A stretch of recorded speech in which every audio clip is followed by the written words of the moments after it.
देखिए, बांकीपुर में वोटिंग हो गई है। अब नजरें 3 अगस्त पर टिकी है, जब बांकीपुर में मतगणना होगी। ये नतीजा कई सवालों का जवाब देगा। पहला सवाल ये है कि बीजेपी की पहली सरकार और मुख्यमंत्री सम्राट चौधरी की कितनी स्वीकार्यता बिहार में है। दूसरी ये कि नितिन नवीन के राष्ट्रीय अध्यक्ष बनने के बाद क्या बांकीपुर की जनता का उनसे भावनात्मक लगाव अभी कायम है। और तीसरा ये कि जातिवाद के जहर से आकंठ में डूबे बिहार में विकल्प की राजनीति के तौर पर क्या जनसुराज का कोई भविष्य है। रिपोर्ट देखिए। इस उपचुनाव पर सिर्फ बिहार ही नहीं, सारे देश की नजर है। पटना का बांकीपुर, नितिन नवीन का बांकीपुर, ऐतिहासिक धरोहर गोल घर का बांकीपुर, जागरूक जनता की पहचान खुदा बख्श लाइब्रेरी वाला बांकीपुर, बिहार की सबसे VIP assembly seat Bankipur, coaching centre के चक्कर लगा रहे युवा, निजी नौकरी करने वाला मध्य वर्ग, खुदरा दुकानदारों और होलसेलर से बना व्यापारी समुदाय। पहले मतदान फिर जलपान में शायद ही इनमें से किसी को विश्वास है। सुबह से मीडिया के कैमरे बांकीपुर के 422 बूथों पर तैनात थे, लेकिन वोटर इक्का दुक्का ही नजर आ रहे थे। हमारे सहयोगी मरगूब आलम और सचिन तिवारी ने वोटरों से बात की।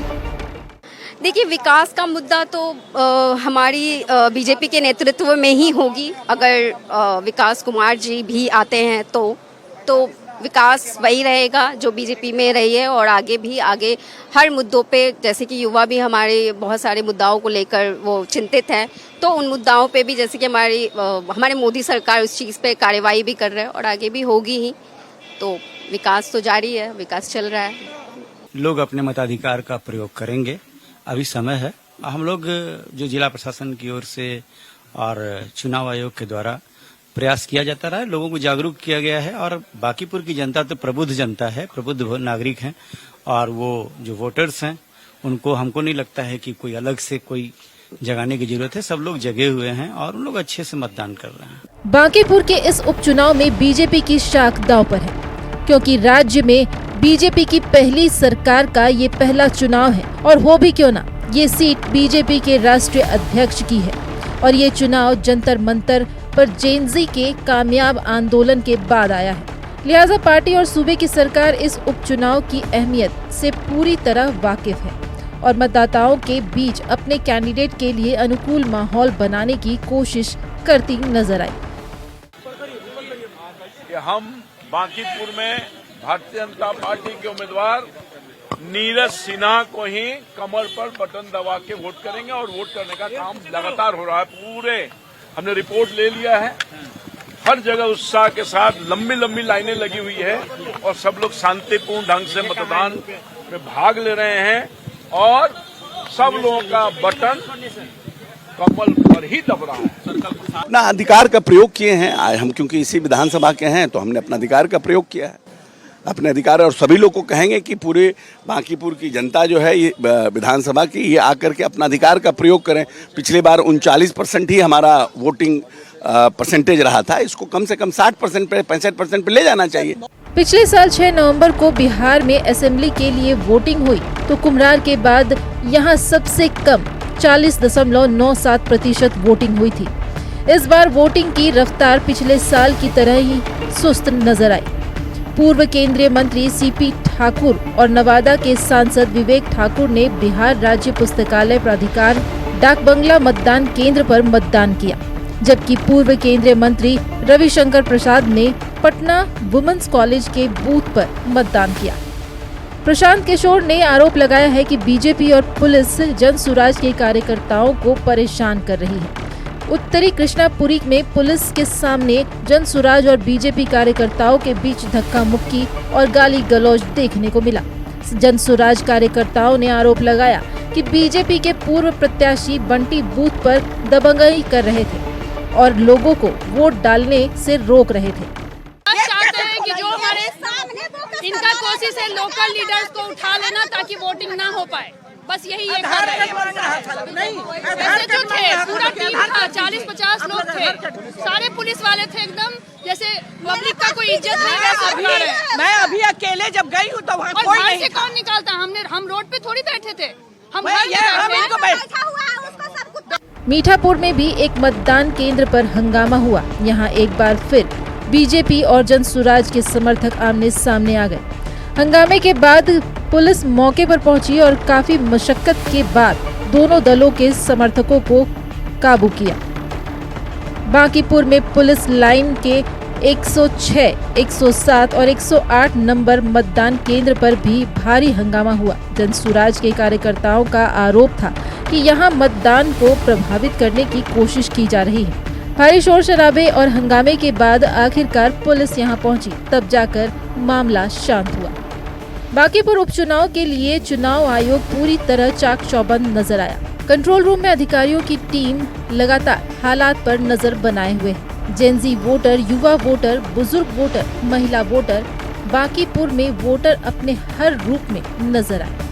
उनकी तादाद जरूर कम थी, लेकिन जो आए वो लोकतंत्र के इस महापर्व में गर्व से शामिल हुए। लोकतंत्र में प्रजा ही राजा है। यही हमारे लोकतंत्र की खूबसूरती है कि अपने वोट से हम अपने नुमाइंदे चुनते हैं और अगर पसंद न आए तो 5 साल बाद शांतिपूर्ण तरीके से सिर्फ अपने वोट के जरिए उन्हें बदल डालते हैं। नक्षत्र न्यूज के लिए पटना के बांकीपुर से सचिन तिवारी के साथ मरगूब आलम की रिपोर्ट।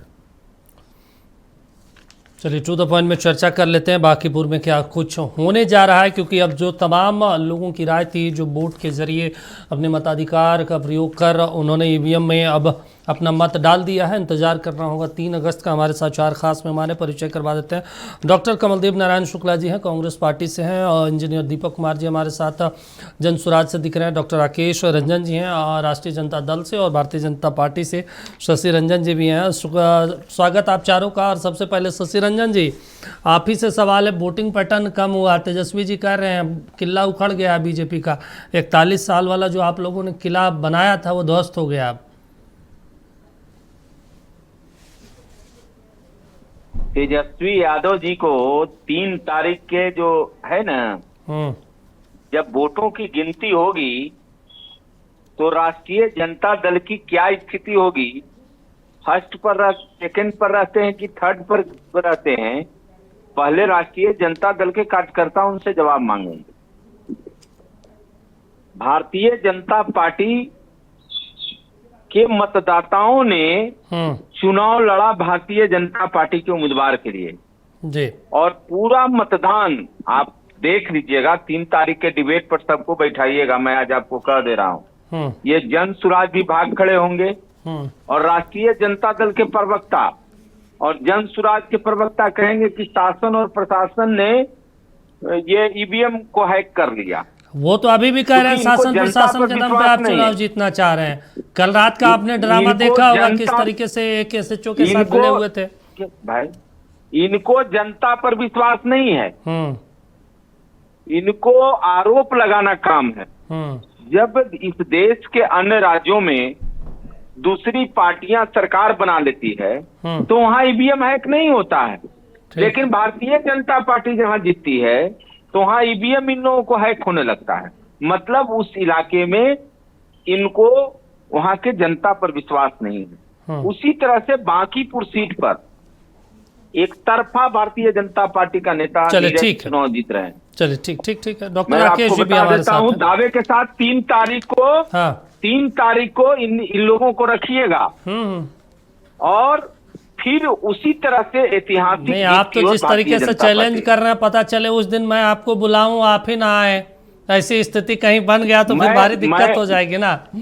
मैं फिर आपको बता रहा हूँ, पिछला बार भी मैंने उनको बताया था विधानसभा चुनाव के 1 दिन पहले शाम में, याद कीजिए। ठीक है राकेश जी। आज फिर मैं कह रहा हूँ इन लोगों को भागना होगा, भाजपा के कार्यकर्ता नहीं भागता है। राकेश जी देख लीजिए, वोटिंग पैटर्न बड़ा कम था इस बार। वोटिंग परसेंटेज लगभग 33.5% के आसपास रहा है 6 बजे तक। मतलब इतना पढ़ा लिखा ये विधानसभा सीट यहाँ पे बढ़े, जैन जी की संख्या ज़्यादा है, इसके बावजूद इतना वोटिंग कम होना, आपको क्या लग रहा है कि भाई सरकार के खिलाफ ये वोट गया है या लोग नहीं निकले नाराजगी की वजह से और आपके समर्थक निकल गए?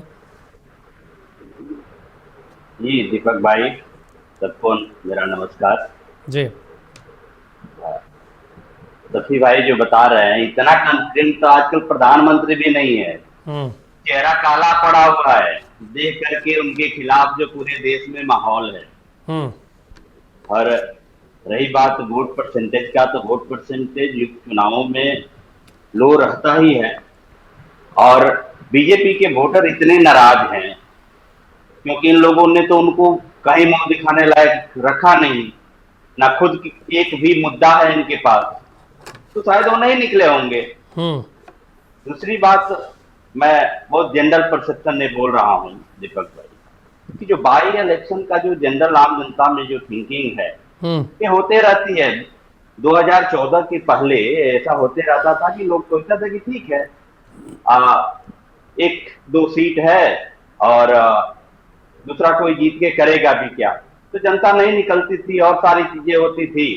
पर जनरली जो है सरकार में जो होते थे उसके पास वो सीटें चली जाती थी। लेकिन 2014 के बाद एकदम स्थिति एकदम अलग है। बीजेपी को आप देखिएगा, बाई इलेक्शन में उपचुनाव हारने का रिकॉर्ड है। और ऐसा होता क्यों है? ऐसा इसलिए होता है कि बीजेपी जो है उपचुनाव में या लोगों की जो समझ होती है, आम जनता का जो मूड होता है उसको जानने के लिए ये लड़ती है। जब देखती है कि अरे ऐसे यदि आप चुनाव लड़ेंगे तो ये जीत नहीं सकते हैं, इसीलिए जनरली बाई इलेक्शन में हारते रहे। तो अब उससे अंदाजा लगाती है कि चूंकि ये कितने से हार रहे हैं, तो उसी के अनुसार प्रशासन का, मशीनरी का, ईवीएम का दुरुपयोग करके और आम जनता आम चुनाव में। चलिए दीपक जी जुड़े हैं, एक रिएक्शन और ले लेते हैं, फिर आपके पास एकदम डिफरेंट है। चलिए दीपक जी, जिस तरीके से पूरे चुनाव में राष्ट्रीय अध्यक्ष जी का चुनाव है बीजेपी का, चुनाव हार जाएंगे तो इनकी बहुत किरकिरी होगी। चलिए ठीक है, जो मूड है अभी इनके खिलाफ है, तो तमाम सब इनके सिकुगा छोड़ने के बावजूद भी ये चुनाव यहाँ हार रहे हैं क्योंकि जनता इनके खिलाफ है। और यहाँ से लेकर के आप पूरा जंतर मंतर से ठीक है, देश का माहौल देख लीजिए। चलिए दीपक जी, इस पूरे चुनाव में आप लोगों को क्या लगा कि भाई ये थोड़ा सा ज्यादा गड़बड़ है या फिर स्थिति बिल्कुल विपरीत है आप लोगों के खिलाफ? क्योंकि हमने तो देखा कल आपके ही 2 नेता आपस में भिड़ गए थाने में, एक डीजी साहब थे और एक पूर्व विधायक साहब थे, और खूब तू मैं हुई। डीजी साहब तो कह रहे थे कि मैं पहले एसपी रह चुका हूँ, डीजी रह चुका हूँ, आपको कुछ समझ नहीं आता। मतलब ऐसी स्थिति कैसे बन गई थी चुनाव के दौरान? नमस्कार दीपक जी, पैनल में बैठे हमारे सारे भाई साहब को नमस्कार है। जहां तक बांकीपुर उपचुनाव का सवाल है, बांकीपुर उपचुनाव में आपने चुनाव से पहले का भी कवरेज किया है और आज चुनाव था, चुनाव में भी आप लोगों ने पूरी तरीके से कवरेज किया है। और आपने देखा होगा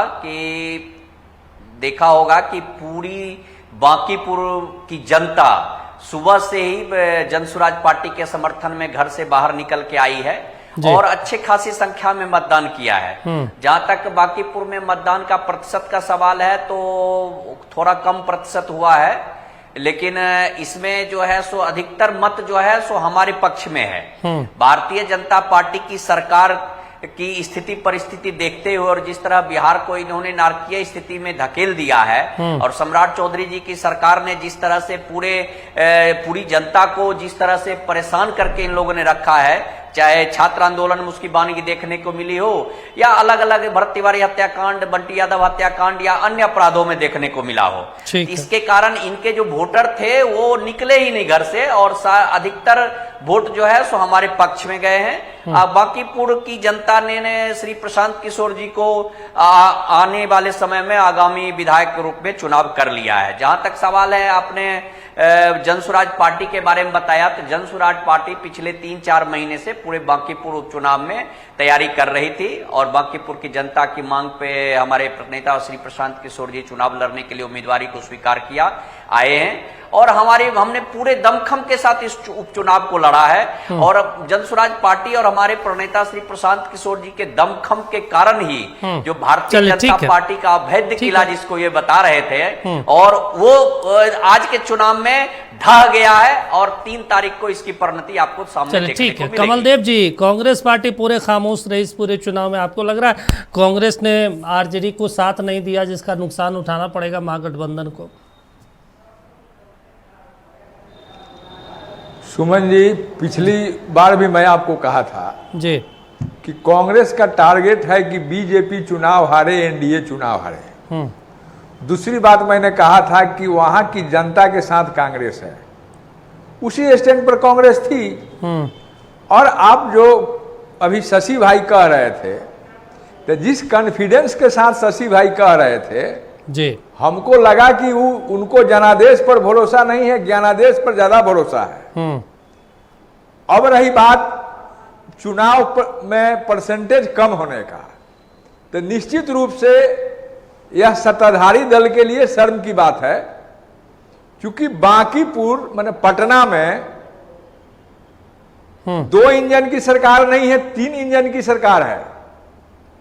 महानगर भी भाजपा में है और राज्य सरकार भी भाजपा की है और केंद्र में भी भाजपा की सरकार है। ठीक है, तो परसेंटेज कम होना सत्ताधारी दल के लिए निश्चित रूप से नुकसानदेह है और इसका रिजल्ट 3 को सामने आएगा। अगर जनादेश पर परिणाम आया जी, तो जो जनता किया है उस दिखेगा। अगर ज्ञानादेश पर परिणाम आया, जो बीजेपी की फितरत रही है जी, तो उसका एक अलग बात है। लेकिन जनता वहां जीतेगी। लड़ाई वहां न किसी जात की थी, न धर्म की थी, न पार्टी की थी। ठीक है, वहां लड़ाई इशू का था और वहां इशू जेएनजी से लेके विद्यार्थी, बेरोजगार, छोटे व्यापारी, बुद्धिजीवी वर्ग, टीचर, कोचिंग वाले, इस सारे लोगों से जुड़ा हुआ वहां मामला था। और सारे मामला में बीजेपी 25 वर्षों में वहां फिसडी साबित हुई है। इसलिए जनता का आक्रोश था बीजेपी के प्रति।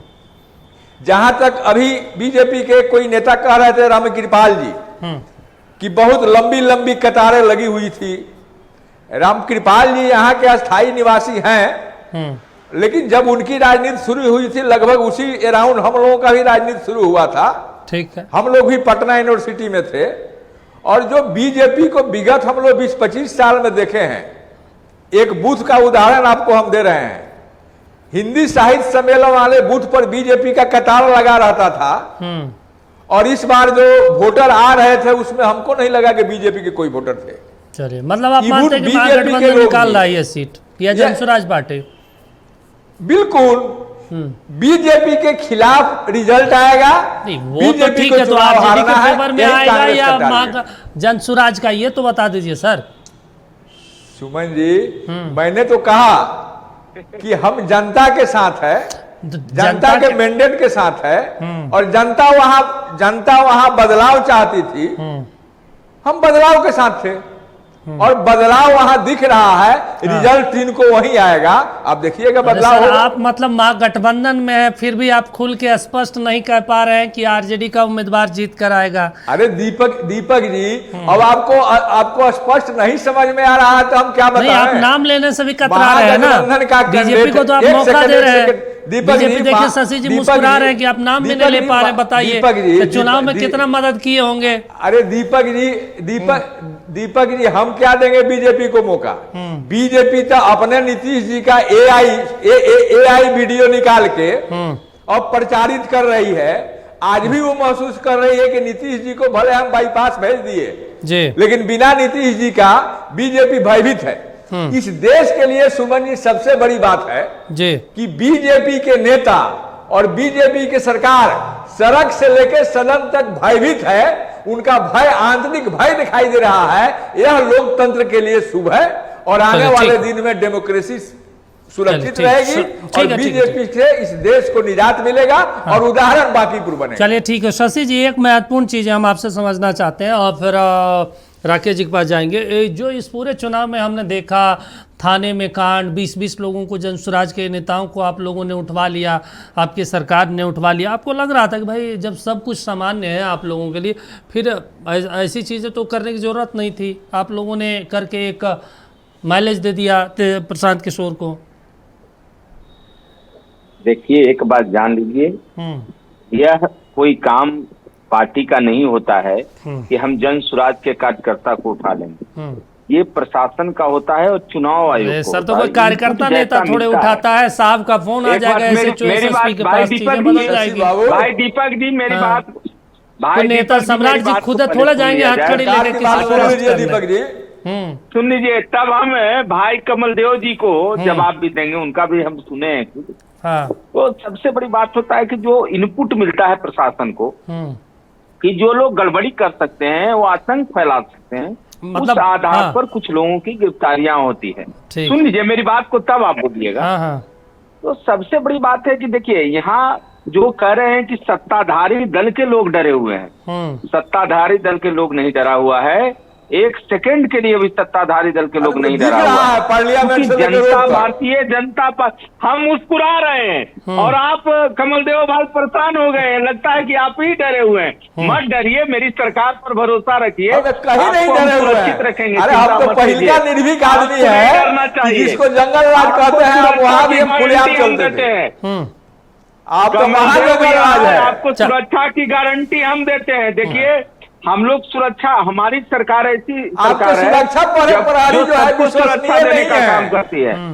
हम आप आपको सुरक्षा प्रहरी विश्वसनीय नहीं है, इसलिए मुझे जरूरत नहीं है। चिंता नहीं करना है आपको। आपको नहीं, सुरक्षित एकदम हम लोग हमको सुरक्षा की जरूरत नहीं है। अपने नेताओं को ठीक कहिए, है भारतीय देश की जनता जनता से पार्टी कोई और बदलाव है। एनडीए का कार्यकर्ता डरा हुआ नहीं सुरक्षा है। आपको बिहार की जनता को भारतीय देना है जनता शशि जी। वह बिहार की जनता त्राहिमाम है, हर जगह कहीं पे एनकाउंटर, हत्या हो जा रहा है, कहीं पे कुछ हो जा रहा है, कहीं पे कुछ हो जा रहा है, वहाँ सुरक्षा दीजिए ना। दीपक जी कांग्रेसी लोग डरे हुए हैं, क्योंकि इनका विधायक भी 6 गो जीते। शशि जी कांग्रेसी तो दिखा दिया। आप लोग कांग्रेसी के कार्यालय में गए, आप लोग कांग्रेसी के कार्यालय में गए तो कांग्रेसी ने दिखा दिया। ठीक है, कहने हैं इसको क्लियर नहीं कर पा रहे हैं कि हम जन सुराज के तरफ से कि राजद के तरफ से, इसको भी क्लियर नहीं कर पा रहे हैं। बेचारे को चुप रहना पड़ रहा है इनको। सुरक्षा समझे ना? चलिए। अरे हम जनता के साथ हैं, जनता के तौर पर लड़ते हैं, इशू पे चुनाव लड़ते हैं। ठीक है सर। राकेश जी एक बार से रिएक्शन आएंगे, ब्रेक पे जाना है सर। के साथ कह सकता हूँ कि कोई दिक्कत नहीं होगा। चले ठीक है। सरकार सबका साथ, सबके विकास के लिए अरे पानी पी लीजिए शशि भाई, पानी पी लीजिए, पानी पी लीजिए। हम लोग ठीक है शशि जी, शशि जी पानी पी लीजिए, पानी। डॉक्टर राकेश जी एक रिएक्शन आपसे, उसके बाद ब्रेक पे जाना है। राकेश जी आवाज मिल रही है आपको? शशि जी ठीक है, काम कर रहा है। पी लीजिए भाई, पानी पी लीजिए। कमलदेव जी, राकेश जी एक चीज हमें आपसे समझना है कि पूरे चुनाव में तेजस्वी यादव और उसके बाद तेजस्वी यादव ने जिस तरीके से कैंपेन किया, आखिरी दौर में हमें तो उसका माइलेज मिल रहा है। आखिरी दौर में हमने देखा कि तेज प्रताप यादव भी तेजस्वी जी से मिलने गए थे, उसका भी कुछ प्लस पॉइंट मिलेगा, या इस चुनाव में जो मतभेद था, जो मनभेद था, वो तमाम चीजें अब खत्म कर ली गई है इसी एक सीट की वजह से? निश्चित रूप से भाई, इस चुनाव में हमारे कोई मतभेद नहीं है। हमारी वो सीट थी, पहले भी सीट थी, वहां से सारे के सहयोग मिला, सब लोग मिलकर के लड़े हैं। लेकिन मैं यहाँ बीजेपी प्रवक्ता से ये कहना चाह रहा हूँ कि सुरक्षा की बात है तो सुरक्षा जो है आम जनता और वोटर को दीजिए, और वोटर को सुरक्षा दीजिए बीजेपी के गुंडों से। 2 दिन पहले आप देखे थे ना कि एक वोटर है, बाकी गारंटी है, ये सरकार सबको सुरक्षा देने के लिए गारंटी दे रही है। आपको चिंता करने की जरूरत नहीं है। ठीक है राकेश जी, सुनिए ना, राकेश जी, यह सरकार जनता की सरकार है, बोलने दीजिए। और ये सरकार सबके सुरक्षा के प्रति प्रतिबद्ध है। शशि जी बलात्कारियों शशि जी बोलने दीजिए ना, उसके बाद ब्रेक पे जाना है सर। शशि भाई, आपकी सरकार जनता को सुरक्षा नहीं देती है, बलात्कारियों को सुरक्षा देती है, भ्रष्टाचारियों को सुरक्षा देती है। चलिए ठीक है। 3 तारीख को पैसे बांटे बीजेपी से डरी हुई है, इसीलिए वोटिंग जो है ठीक है। बीजेपी के खिलाफ हो रही है, और पूरी नौजवान और पूरे जनता जो है बीजेपी के और समझ गई है कि बीजेपी सिर्फ और सिर्फ जुमला देती है और काम के काम से कुछ नहीं। ठीक है राकेश जी ब्रेक पे जाएंगे। दीपक जी लौटेंगे ब्रेक के बाद, उसके बाद इस पर चर्चा भी जारी रहेगी और कुछ रिपोर्ट भी हम अपने दर्शकों को दिखाएंगे बांकीपुर और इसके अलावा जहां पे उपचुनाव हुए वहां पे क्या कुछ स्थिति रही। मध्य प्रदेश के दतिया, गुजरात के मांजलपुर के साथ साथ बिहार के बांकीपुर असेंबली सीट पर उपचुनाव में वोटिंग हुई। तीनों में वोटिंग की सबसे सुस्त रफ्तार बांकीपुर में रही, जहां 5 बजे तक महज 33% वोटिंग हुई है। पिछले साल हुए चुनाव में भी महज 41% वोटिंग हुई थी। फिर भी बांकीपुर उपचुनाव पर पूरे देश की नज़र है, क्योंकि यहाँ देश और दुनिया की सबसे बड़ी पार्टी के राष्ट्रीय अध्यक्ष और सूबे के मुख्यमंत्री की साख का सवाल है। रिपोर्ट देखिए। जिस एक उपचुनाव पर पूरे देश की नजर थी, बांकीपुर के उस उपचुनाव में मतदान खत्म हो गया है। शहरी वोटर, खासकर राजधानी का वोटर, परंपरागत तौर पर सुस्त होता ही है, लेकिन कुम्हरार के बाद सबसे कम वोटिंग के रिकॉर्ड वाले बांकीपुर में सुबह से ही वोटिंग को लेकर ज्यादा दिलचस्पी लोगों में नजर नहीं आई। सुबह 9 बजे तक यहां महज 4.61% ही वोटिंग हुई थी। 11 बजे ये आंकड़ा थोड़ा सुधरा और 11.50 पर आ गया। 1 बजे तक 20%, 3 बजे तक 27.82% और 5 बजे तक 33.60% ही वोटिंग हुई थी। साफ है कि बांकीपुर की जनता 2025 के 40.97% के रिकॉर्ड को तोड़ने को उत्सुक नहीं थी। सवाल है कि बांकीपुर में मतदान का ये आंकड़ा हमें क्या बताता है? ये बताता है कि राम मंदिर में जिस चढ़ावा चोरी से पूरा देश हिल गया, उससे बांकीपुर की जनता ज्यादा इत्तेफाक नहीं रखती। ये मतदान हमें बताता है कि जंतर मंतर पर जेनजी का आंदोलन चाहे 1976 के बाद बीते 50 साल में छात्रों का सबसे बड़ा आंदोलन रहा हो, लेकिन इस आंदोलन से प्रभावित होकर बांकीपुर का 1,30,000 जेनजी वोटर बीजेपी को वोट की चोट देने पोलिंग बूथ तक नहीं आया। ये धीमा मतदान हमें बताता है कि बिहार में बीजेपी की पहली सरकार और मुख्यमंत्री सम्राट चौधरी के लिए अगर आवाम में लहर नहीं है, तो वोट से चोट देने की भावना भी बांकीपुर के वोटरों में नहीं है। पिछले विधानसभा चुनाव में बांकीपुर विधानसभा सीट से जन स्वराज पार्टी की उम्मीदवार वंदना कुमारी को महज 7,717 वोट मिले थे, जबकि बीजेपी के नितिन नवीन को 98,299 वोट मिले थे। वोट के तौर पर 90,000 और प्रतिशत के तौर पर ये दूरी 55% से ज्यादा है। बीजेपी यहाँ से चुनाव आज तक हारी नहीं है। ये चुनाव अगर नितिन नवीन के लिए और मुख्यमंत्री सम्राट चौधरी के लिए साख की लड़ाई है, तो जन स्वराज के सूत्रधार प्रशांत किशोर के लिए भी ये करो या मरो वाली लड़ाई है। जिस तरह बीजेपी और जन स्वराज के कार्यकर्ता किदवईपुरी से मीठापुर तक कई मोहल्लों में आपस में लड़ते नजर आए, उससे कहीं न कहीं ये संदेश गया कि इस बार मुकाबला बीजेपी और जन स्वराज के बीच है, जबकि पिछली बार दूसरे नंबर पर आरजेडी थी। अब सवाल ये है कि क्या बांकीपुर की जनता बीजेपी का एक और विधायक चुनना चाहती है, या फिर वो विपक्ष का एक नेता चुनना चाहती है जो विधानसभा में सरकार से बड़े और कड़े सवाल पूछेगा। अगर प्रशांत जीत जाते हैं तो उनकी पार्टी और विपक्ष को ऑक्सीजन मिल जाएगा और इस सवाल का जवाब भी मिलेगा कि क्या बिहार में जाति की पहचान अब भी बहुत बड़ी है और क्या सवर्णों का मोह बीजेपी से अभी खत्म नहीं हुआ है। नक्षत्र न्यूज के लिए पटना से सचिन तिवारी के साथ मरगू वालम की रिपोर्ट। चर्चा कर लेते हैं, क्योंकि ये दूसरा रिपोर्ट हमने बांकीपुर को लेकर बताया, क्योंकि ये बहुत साख का भी सवाल है। हमारे साथ शशि जी भी जुड़े हैं, डॉक्टर राकेश रंजन जी भी जुड़े हैं, दीपक जी जनसुराज से जुड़े हैं और कमलदेव जी। दीपक जी, इस बार जो जनसुराज पार्टी चुनाव लड़ रही थी, हमने देखा कि बहुत एग्रेसिव के साथ आपके कार्यकर्ता, आपके नेता सड़कों पे थे। आपको लगता है कि जो जनसुराज पार्टी को अभी 6 महीने 7 महीने पहले ही जनता ने करारी शिकस्त दी है, उस जनसुराज पार्टी के नेता को सदन तक भेजने का काम करेगी, वही बांकीपुर जहां पे मात्र 6,000 वोट मिले थे आप लोगों को? देखिए, बांकीपुर की जनता की मांग पे ही जनसुराज पार्टी के सूत्रधार श्री प्रशांत किशोर जी चुनाव लड़ने आए हैं और इस बार पूरे बांकीपुर की जनता ने झोली भर भर के आशीर्वाद दिया है हमारे नेताजी को, और इसकी वानगी आपको देखने की मिली है चुनाव प्रचार के समय में और आज चुनाव के समय में कि भारतीय जनता पार्टी बांकीपुर में जनसुराज पार्टी के वोट को देखते हुए, उसकी जीत और जनसुराज पार्टी को जीत की तरफ बढ़ते हुए देखते हुए इतनी बौखला गई है कि कल से ही उन्होंने शासन प्रशासन का इस्तेमाल स्टार्ट कर दिया है। जनसुराज पार्टी के नेताओं कार्यकर्ताओं को उठाया जाने लगा है और आज पूरी वानगी आपको हर बूथ पर देखने को मिला कि भारतीय जनता पार्टी ने बाहर से गुंडे बुलाकर जनसुराज पार्टी के कार्यकर्ताओं को और जनसुराज पार्टी के मतदाताओं को वोट डालने से रोकने का काम किया, लेकिन फिर भी भारतीय जनता पार्टी के ये सारे हथकंडे नहीं चल पाए। जनसुराज पार्टी के वोटर और मतदाता बाहर निकल के अच्छी खासी संख्या में वोट किए। यहां तक कि जो भाजपा के कोर मतदाता थे, वो भाजपा की सरकार, जो ये सम्राट चौधरी जी की सरकार है, जो थोपी हुई सरकार है, जो कि भाजपा के कार्यकर्ता भी उनको अपना मुख्यमंत्री नहीं मान रहे हैं, उन सब लोगों ने भी भारतीय जनता पार्टी को छोड़कर जनसुराज पार्टी को वोट दिया है। यही कारण है कि भारतीय जनता पार्टी के कोर मतदाताओं में जनसुराज पार्टी ने सेंध लगाई है।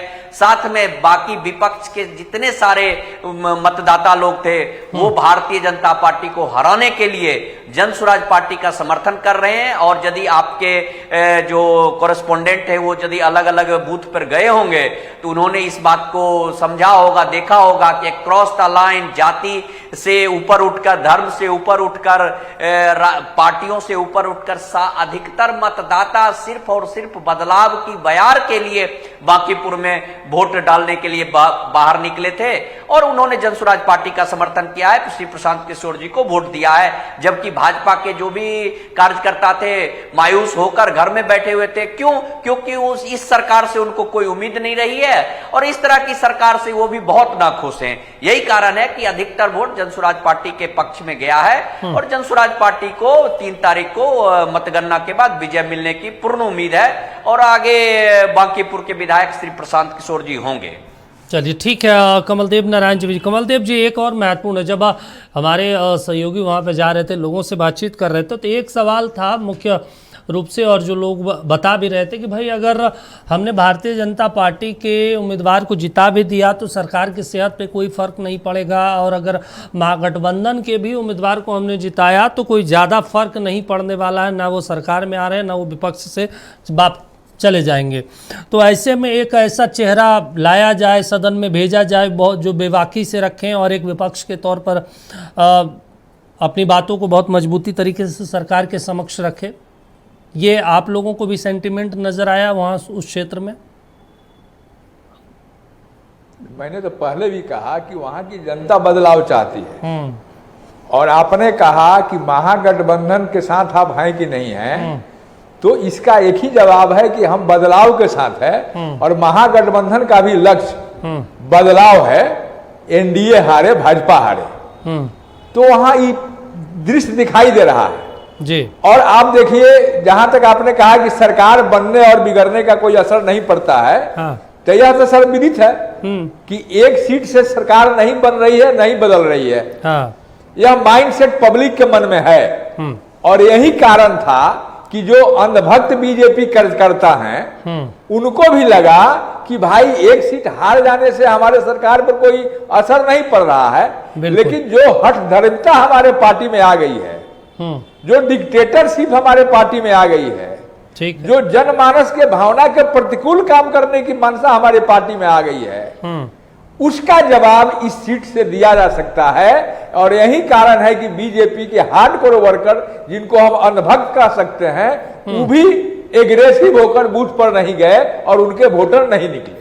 अच्छा चलिए ठीक है। शशि और यही बात कि शशि भाई ने हमारा कहा, एक सेकंड शशि भाई का जवाब दे दें कि शशि भाई ने हमारा कहा कि किसी विरोधी दल के कार्यकर्ता को टारगेट करके अरेस्ट कराया गया क्योंकि यहाँ 3 लेयर बीजेपी की सरकार है। ठीक है, तो यह हमको बतावें। उन्होंने कहा कि फीडबैक जो शासन को आता है, प्रशासन को, उसके आधार पर प्रशासन कार्रवाई करती है। तो इनका फीडबैक केवल विरोधियों के लिए आता है। इनके सरकार के पास छात्रों पर लाठी चार्ज होगा, वहां उपद्रव होगा, इसका फीडबैक नहीं आया था। ठीक है। और होम मिनिस्टर संसद छोड़ के भाग जा रहे हैं, प्रधानमंत्री संसद में नहीं जा रहे हैं, सारे एमपी भयभीत हैं, बीजेपी के वर्कर से लेके नेता तक भयभीत हैं, केंद्र से लेके यहां तक। और शशि बाबू दूसरे के भयभीत होने की बात कह रहे थे। अगर हिम्मत है तो क्यों नहीं अमित शाह हाउस में आके बोल रहे हैं ठीक है कि हमने लाठी चलवाने का ऑर्डर दिया था, ठीक है, हमने पहले गन चलाने का ऑर्डर दिया था। यह सवाल अगर पूछता है विरोधी तो होम मिनिस्टर को आके जवाब देना चाहिए हाउस में, क्योंकि जवाब दे तो वही है। दिल्ली की पुलिस होम मिनिस्टर के अंतर्गत आती है और क्योंकि अमित शाह जी होम मिनिस्टर हैं, तो सरकार जवाब से क्यों भागती है? चलिए ठीक है, शशि रंजन जी एक जवाब दे दीजिए। सब लोग जवाब से भाग रहे हैं। चलिए ठीक है ठीक है सर, शशि रंजन जी एक जवाब दे दीजिए। वोटिंग कम होने का एक कारण ये भी बताया जा रहा है कि आप लोगों ने लोगों को इतना कंफ्यूज कर दिया, ऐसे ऐसे उम्मीदवार दिए जिनको उस क्षेत्र के लोग कभी जानते नहीं थे, कभी उन्होंने देखा नहीं, पहले बार में जिस उम्मीदवार को उतारा उसके बाद आपने उनका नाम बदल दिया। सुनिए दीपक जी, विपक्ष को बहुत कुछ मालूम नहीं है, अभी बहुत पढ़ने लिखने की जरूरत है बिहार के विपक्ष के नेताओं। मतलब 70 साल से वो सरकार चला ली है, 60 साल, उनको कुछ मालूम नहीं है। राज के प्रवक्ता हूँ या हमारे बड़े भाई कमलदेव जी कांग्रेस के प्रवक्ता हूँ, इन लोगों को हम लोगों से प्रशिक्षण लेना चाहिए। अच्छा, अगर कहें तो हम लोग 60 साल सत्ता चलाए हैं, उनसे आपसे प्रशिक्षण चाहिए, मतलब मजाक कर दिया। साधारण कार्यकर्ता भी इनके बड़े बड़े नेताओं को प्रशिक्षण दे सकता है। अब देखिए मेरी बात को सुनिए कमलदेव जी, अल्लाह मत कीजिए। ठीक है, बोले।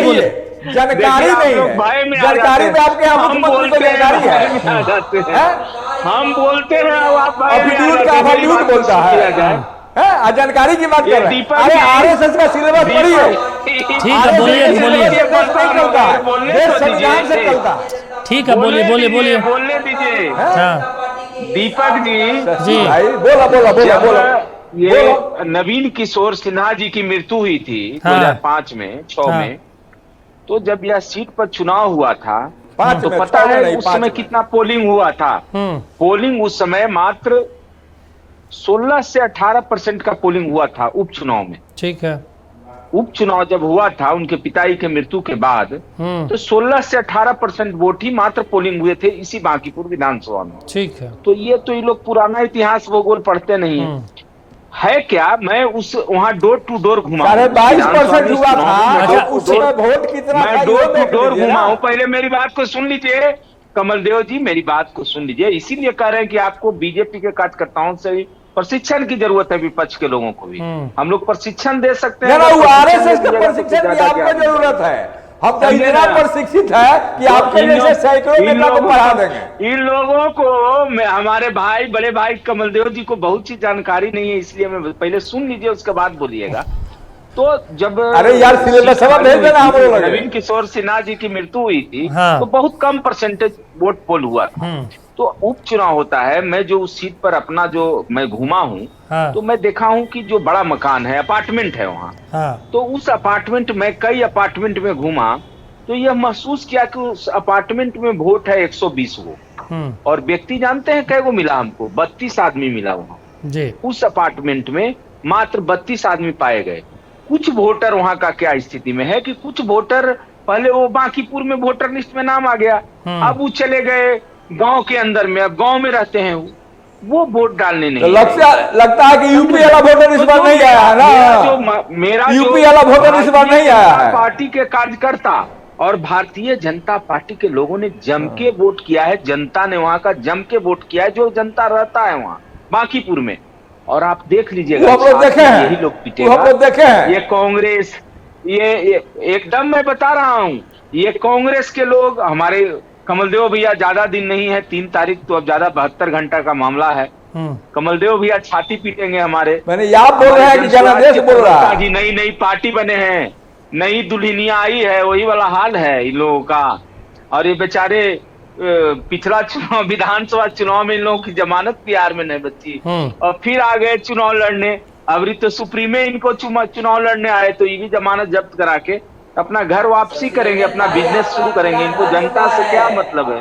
जनता से तो इन लोगों का मतलब है। ठीक है सर, राकेश जी एक रिएक्शन ले और सबसे ले लेते हैं। राकेश जी, इस पूरे चुनाव में सबसे ज्यादा चुनौतियां सरकार की तरफ से क्या नजर आया आपको बांकीपुर में?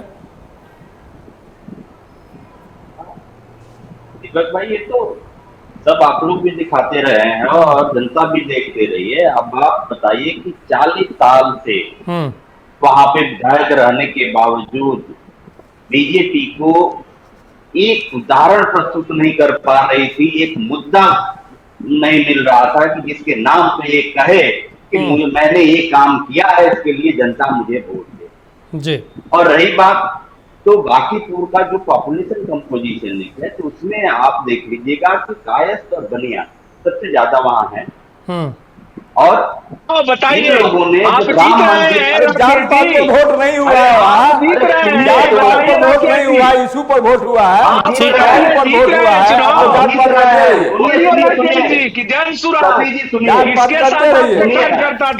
ठीक है, शशि जी बोलने दीजिए ना, बोलने दीजिए, आपको पूरा समय मिलेगा। डंके के चोट पर जीत रहा है। 3 सुनिए भारतीय जनता पार्टी को पेट में क्यों दर्द हो रहा है? सुनिए ना, नोट कर दीजिए, ये डंके के चोट पर मैं बोल रहा हूँ। राम मंदिर में जब ये लोग चंदा चोरी कर लिए तो कार्य तो बनिया वर्ग भी जो है राम मंदिर और चाहे बहुत आस्था रखता है भगवान में। हाँ। उन लोगों ने ये सोचा कि जब राम चोरी का बात करेगा, चोरी ये लोग कर देंगे, जब वो चोरी कर सकते हैं। ठीक है शशि जी बोलने दीजिए ना सर। जनता दल के लोग चंदा चोर निराश होकर के क्या बात करते हैं आप? वोट देकर भी क्या करेंगे? शर्म कीजिए जो राकेश पेपर भाई, चोरी कर ले रहे हैं, नौकरी चोरी कर ले रहे हैं, आप उस जनता पार्टी चोरी के कर ले प्रवक्ता रहे हैं हैं, जो फूल चोरी कर ले रहे चोर हैं, है। सब चोरी कर ले रहे हैं। अरे राम को खाने वाला कौन सी शर्म की बात करेगा यार? वोटर जो थे निराश होकर छोड़ दिया है कमलदेव भाई आपको राजद चंदा चोर, जमीन चोर, वही बात पढ़ने लिखने वोट चोर, जनता है। अरे यार वोट चोर, सीट चोर, चंदा चोर, दान चोर, दान पेटी चोर, राम के घर के चोरी करने वाला आदमी किसी चोर के बारे में क्या बच जाएगा? आप लोगों के एक एक बोर्ड में चोरी समाया हुआ। मंत्री तक का डिग्री नहीं मालूम है। आपका एक एक सेगमेंट ब्लड का जो है भ्रष्टाचार से भरा हुआ है। आप लोग कौन सी बन जाइएगा? वोट देकर के इनको अनपढ़। अरे आपका तो होम मिनिस्टर भाग गया संसद छोड़ के, प्रधानमंत्री भाग गया संसद छोड़ के। ठीक है, प्रधानमंत्री मुख्यमंत्री जो है उनकी डिग्री का आता पता नहीं है। ठीक है शशि जी बोलने दीजिए लोग को। चलिए ठीक है दीपक जी, ठीक है राकेश जी। दीपक जी से एक सवाल है। दीपक जी, जिस तरीके से एग्रेसिव प्रशांत किशोर नजर आ रहे हैं, अब आप लोगों को पूरा उम्मीद है कि भाई जो हम लोग मुद्दे उठा रहे हैं उस मुद्दे पे जनता वोट करेगी, या अब तो उन्होंने वोट भी कर भी दिया, आप लोगों को उम्मीद है। लेकिन 41 साल का बीजेपी का वो किला है, आपको लगता है कि इतना आसानी से वो ध्वस्त हो जाएगा? डेमोक्रेसी में कोई किला नहीं होता। जनता होती है और जनता जो है वो तय करती है। भारतीय जनता पार्टी को सड़क पर उतरकर पूर्ण रूप में अच्छी तरीके से उनको टक्कर दिया है, और पहली बार भारतीय जनता पार्टी इतनी घबराई हुई है, उसकी घबराहट आपको शासन प्रशासन की जो उन्होंने उपयोग किया है। कहाँ हम घबराए हुए हैं? भाजपा का वर्कर घबराता है। हम लोग इसी से महसूस हो रहा है कि इनका किला ढल चुका है, इनका किला दरक चुका है, और 3 तारीख को उसकी परिणति सामने आएगी। भाजपा का कार्यकर्ता थोड़े गड़बड़ाता है, पुलिस को आगे बढ़ा देता है, चुनाव आयोग को आगे बढ़ा देता है। बड़ी चुनौती दी है पहली बार। कल तो जिस तरीके से बॉडी लैंग्वेज दिख रहा था, वो SHO साहब को लग रहा था कि पूरा का पूरा वो सरकार का आदेश का पालन कर रहे हैं कि भाई विरोधी दल को निपटा दो। उनका बॉडी लैंग्वेज ही ऐसा था। तरीके से सरकार ने पुलिस को एक भाजपा के एजेंट के रूप में बनाकर काम करवाया है। यही कारण है कि पुलिस प्रशासन दबाव में आके पूरी तरीके से जनसुराज पार्टी के दीपक जी 3 तारीख को ये लोग छाती पीटेंगे, इस सब लोग को बुलाइएगा। ठीक है, हाँ बिल्कुल हम बुला लेंगे सर। सब लोग को बुलाइएगा 3 तारीख के डिबेट में शाम में। मैं तो ये सोच रहा हूँ परिस्थितियाँ बदल गई तो आप आइएगा कि नहीं, ये बड़ा सवाल है। डिबेट में मैं तो ये सोच रहा हूँ अगर परिस्थितियाँ बदल गई तो आप आइएगा या नहीं, ये बड़ा सवाल है सर। ये मैं बता रहा हूँ दीपक जी, मैं निश्चित कोई परिस्थिति नहीं बदला हुआ है। मैं 2/3 बहुमत से भारतीय जनता पार्टी जीतने जा रही है, दावे के साथ और डंके के चोट पर मैं बोल रहा हूँ। मतलब सेटिंग देख लीजिए सरकार बना रहे हैं, दीपक जी सरकार बना रहे हैं। मैं जो बोलता हूँ स्पष्ट बोलता हूँ। चलिए ठीक है क्या हाल है, चेहरा काला क्यों पड़ा हुआ है? अरे सर अब काला गोरा आप देखिएगा, आप भी मतलब मजाक कर रहे हैं। गृह मंत्री भी परेशान है। चलिए ठीक है कमलदेव जी, दीपक जी पूछ लीजिए। दीपक जी सुन लीजिए जी, अभी हमारे शशि भाई ने कहा कि हम बांकीपुर 2/3 बहुमत से जीत रहे हैं, तो आरएसएस का यही सिलेबस है। अभी हमको ये पढ़ा रहे थे, जब एक ही सीट है तो 2/3 का बात वहां कहां से आता है भाई? वो जितना वोटर होगा उसमें से वो आकलन कर रहा है, हालांकि वोट परसेंटेज कम हुआ व्हाट्सएप है। यूनिवर्सिटी में गलत नैरेटिव दे के लोगों को पढ़ाया जाता है। जरा पढ़ा कीजिए, शशि बाबू पढ़ा कीजिए, और अपने कार्यकर्ताओं को भी कहिए कि वो डेप्थ में जाए, पढ़े। खाली व्हाट्सएप यूनिवर्सिटी से काम नहीं चलेगा। ठीक है सर ना, और 3 तारीख को पता चल जाएगा। अरे जिस पार्टी का प्रधानमंत्री चोर हो, चलो ठीक है, एक करके बोलिए सर। सुपर हाउस में नहीं आता हो, भाग जाता हो हाउस से, उस आदमी को, उस दल के लोग क्या बतियाएंगे भाई? को भी रखिए। अरे सुनिए ना, जिस पार्टी का प्रधानमंत्री चंदा चोर हो, जिस पार्टी का होम मिनिस्टर तारी पार हो, पब्लिक के इश्यू पर संसद से भाग जाता है जवाब देने के डर से, वह पार्टी के लोग बतियाएगा? किसी से नहीं है हमारा नैतिक बल आप लोगों को नहीं है। आप लोग रात का व्यवसायी है, रात के घर में भी चोरी करते हैं, चंदा चोर है, और अयोध्या में भी आप लोगों ने चारा चोरी किया है। की जनता ने, भारतीय शशि बाबू अपना चाल चरित्र कहिए, अपने दल के नेताओं को बनाने के लिए जनता से जुड़िए, जनता के पक्ष में बात कीजिए, भ्रष्टाचार के गंगोत्री में स्नान मत कीजिए। ठीक है। राकेश जी कुछ कहना चाह रहे हैं। राकेश जी 1 मिनट समय है सर, अब बोल खत्म कीजिए राकेश जी। ठीक है सर। शशि भाई से ये पूछना चाह रहा हूँ कि ये जो उम्मीदवार जो इनको ये दिए थे, जिनको मीडिया से लोग बार बार बचा रहे थे, क्या उनसे पूछिएगा कि क्या उनको प्रतिशत निकालने आता भी है कि नहीं है? तो ऐसे उम्मीदवार जो थे वो मीडिया के सामने तक नहीं आ पा रहे थे, और जब मीडिया सवाल पूछती थी तो इधर उधर बगल के नेताओं को देखते थे कि क्या जवाब दे। तो प्रतिशत थोड़ा उनसे निकलवा लीजिएगा, तब बोलिएगा। ठीक है शशि जी, बहुत संक्षेप में 30 सेकंड में एक बात जान लीजिए, भारतीय जनता पार्टी का एक साधारण कार्यकर्ता, बूथ स्तर के कार्यकर्ता आप लोगों का जमानत जब्त कराने जा रहा है। बूथ लेवल का कार्यकर्ता, ये आप लोगों की राजनीतिक औकात है। एक साधारण कार्यकर्ता हमारा आप लोगों को धूल चटाने जा रहा है इस चुनाव में। चलिए ठीक है सर, शुक्रिया। आप चारों का समय अब इतना इजाजत देता है, लेकिन जुड़े अपना कीमती समय दिया आप चारों, उसके लिए शुक्रिया। इंतजार करना होगा 3 अगस्त को जब मतगणना होगी, और फिर बांकीपुर का विधायक कौन होता है इस पर भी हम उस दिन चर्चा करेंगे। टू द पॉइंट में अभी बस इतना ही। देखते रहिए नक्षत्र न्यूज।